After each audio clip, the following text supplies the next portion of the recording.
One of the best things about Sage Intacct is its reporting functionality. But sometimes going in and out of reports can be quite tiresome just to get the information you need.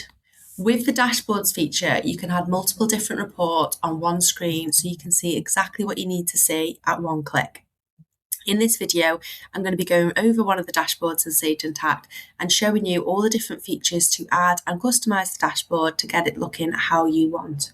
The first thing you're going to do is go to the dashboards application on your menu and see a load of dashboards there that you can use, and you can click into different ones of these. You're able to use these dashboards to form the base of your own, or you can click this add screen and create a brand new dashboard from the start. The dashboard that I've chosen to go over today is the controller dashboard. So you can see in the top here, you can switch between different dashboards if you want to. So if you have multiple dashboards that you've got access to, you're able to set them up there. Across the other side, you will see a plus icon. This is for us to add new components to the dashboard, which we'll be going over a bit later on. You're also going to see a cog. This is the settings for your dashboard, which we're going to be going over now. And then next to that, you will see an option to clone the dashboard or print the dashboard. So you had a meeting you needed to get to, you can print a copy of the dashboard as a snapshot as it is. And if you did want to use this dashboard to make your own, you can clone it and have most of the stuff there already. So let's go into the settings icon. Just make this bigger so that you can see. So you can see here, you've got the title of the dashboard. You can decide how many columns. The dashboard that we were just in then had 2 columns. If you can see, just 1 and 2. So I'm going to change that to 3. And you can also see my background is purple. So I'm going to let's change that to blue. You can also see across the top here, you've got a filters. So I might say my dashboard, I'd like to filter it by date because there wasn't much data in my dashboard then. So maybe I want to change the date to a different time period that's got more data. I'd also like to look at the different departments, classes, and maybe even the projects. So you can pick up to 3 of these different filters for your dashboard. They're the ones that I'm going to pick for now. And the third tab you'll see is you've got permissions. So this is how you decide who can view your dashboard. So if it's got sensitive information, you can deny individual users or whole groups of people, or you can just allow everyone. So this dashboard is allowing everyone except for non-admin users, except for Tom. Tom is a non-admin user who will be able to view that system. Okay, so let's press save and see what that's done to my main screen. Okay, so for a start, you'll see that my background has changed to blue. You will also see that I've now got 3 columns for my reports instead of 2. And you will also see these extra filters that I've now got across the top and this clear button. So when I change my filters, I can apply the different filters and then clear them as well. So that will clear and that will go to as of today. What I am going to do is I am going to go right back in time to where this demo has got some data in it. Okay, so there's some data now that we can see back in 2019. We can see that I've got some figures here on what's called performance cards. You'll see at the top of these, you can filter this, refresh it. You can go on the little cog to change it, or you've got a bin icon as well. And you'll see that on the top of most components. So all these are draggable. So you can drag them, put them in a different order if you want. So what I'm going to do is I'm going to add a new one of these performance cards for you to see. So if I click my add button here, I can go on to performance cards. So there's all the different options of things that we can add. So let me go to performance cards. Okay, so what I'm going to look at is revenue year to date, and the account group that I'm going to look at is revenue. I would like it to compare to the prior period, but I would like it for the current year to date. I'd like it to compare, and I would like it to have let's go for a thumb. Let's go for a thumb up or down. Okay, and let's click save.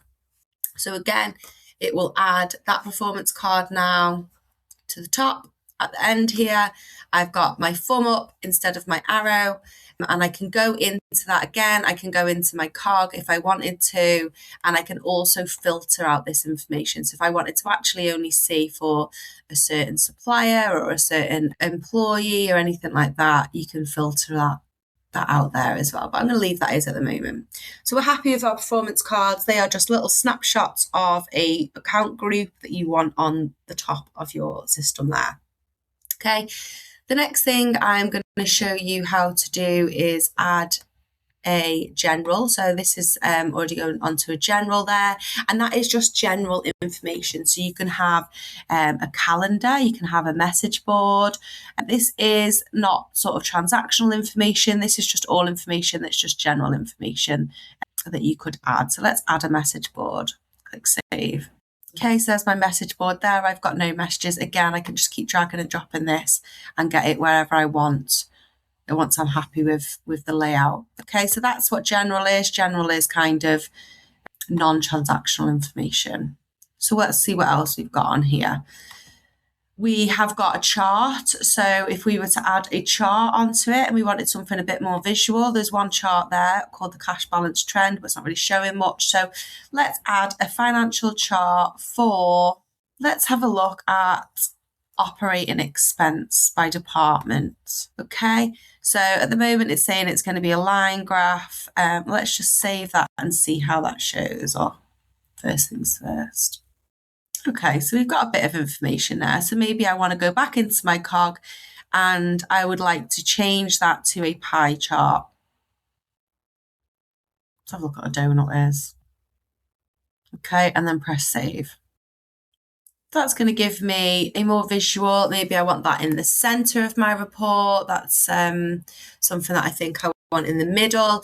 And then if I click onto all this as well, you'll see that I do actually get the figures that are behind it. So if you look, you can see that I do get the values. So with all of these reports, if I clicked into that sales now, I will get the breakdown of that sales value. Similarly, if I click into any of these reports and I click into the blue figures, these are hyperlinks, and they're going to give me the background information for that figure right there and how that's made up. And I can even follow that right through and start clicking on the individual invoices if I wanted to directly from my dashboard. So they're really useful in that sense.